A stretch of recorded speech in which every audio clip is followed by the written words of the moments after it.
প্রিয় দর্শকবৃন্দ, আসসালামু আলাইকুম। আজকের ভিডিওতে আমরা খুব গুরুত্বপূর্ণ একটি বিষয় নিয়ে আলোচনা করব, লোডশেডিং। লোডশেডিং কি, কেন হয়, এর কারণ কি, সমাধান কি হতে পারে এবং এই পরিস্থিতিতে একজন সচেতন বিদ্যুৎ গ্রাহক হিসেবে আমাদের করণীয় কি, সব কিছু বিস্তারিত জানব। প্রথমেই জেনে নিই লোডশেডিং কি। লোডশেডিং হলো এমন একটি প্রক্রিয়া যেখানে বিদ্যুৎ উৎপাদনের পরিমাণ চাহিদার তুলনায় কম হয়ে গেলে নির্দিষ্ট সময়ের জন্য কিছু এলাকায় বিদ্যুৎ সরবরাহ বন্ধ রাখা হয়। সহজভাবে বলতে, যখন বিদ্যুৎ কম থাকে তখন সবাইকে একসাথে দিতে না পেরে ভাগ করে দেওয়া হয়। এটাই লোডশেডিং।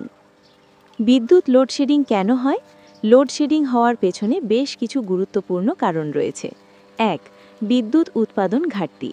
চাহিদার তুলনায় বিদ্যুৎ উৎপাদন কম হলে সরবরাহে ঘাটতি তৈরি হয়। ২. জ্বালানি সংকট। গ্যাস, কয়লা বা তেলের অভাবে অনেক বিদ্যুৎ কেন্দ্র পুরো ক্ষমতায় চালানো যায় না। ৩. অতিরিক্ত বিদ্যুৎ ব্যবহার। গরমের সময় এসি, ফ্যান, ফ্রিজ বেশি ব্যবহারের কারণে চাহিদা হঠাৎ বেড়ে যায়। ৪. টেকনিক্যাল সমস্যা। লাইনে ত্রুটি, ট্রান্সফরমার নষ্ট হওয়া বা রক্ষণাবেক্ষণের কাজের জন্য লোডশেডিং হতে পারে। ৫. অবৈধ সংযোগ ও অপচয়। বিদ্যুতের অপচয় এবং অবৈধ ব্যবহারও বড় একটি কারণ। লোডশেডিংয়ের সমাধান কি? এই সমস্যার দীর্ঘমেয়াদী সমাধানের জন্য কিছু গুরুত্বপূর্ণ পদক্ষেপ প্রয়োজন। বিদ্যুৎ উৎপাদন বৃদ্ধি করা, নবায়নযোগ্য শক্তি, সোলার, উইন্ড ব্যবহার বাড়ানো, জ্বালানি ব্যবস্থাপনা উন্নত করা, বিদ্যুতের অপচয় কমানো, আধুনিক প্রযুক্তি ব্যবহার করে সিস্টেম উন্নয়ন করা।